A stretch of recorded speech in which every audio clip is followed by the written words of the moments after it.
ना कोणतं महागडं केमिकल, ना कोणती पितांबरी. घरच्याच घरी अशी पेस्ट बनवली की जेनी माझे देव भांडे एकदम क्लीन झाले होते. चला तर सांगते काय करायचंय.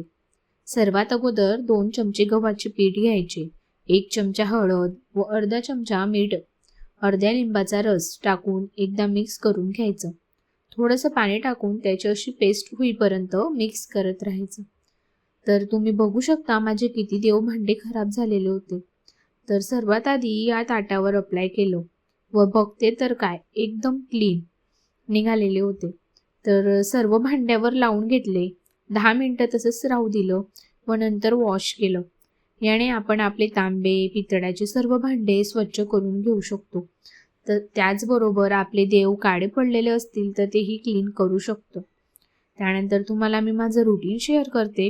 रात्री जेवण वगैरे करून घेतलं व काही कामं होती तीही आपटून घेतली व गेलो मेरिडियन आईस्क्रीम खायला. खूप सारे फ्लेवर तिथे होते. तर ह्या वेळेस नवीन फ्लेवर ट्राय केला व जरा फेरफटका मारला व घरी आलो. Thank you for watching. बाय.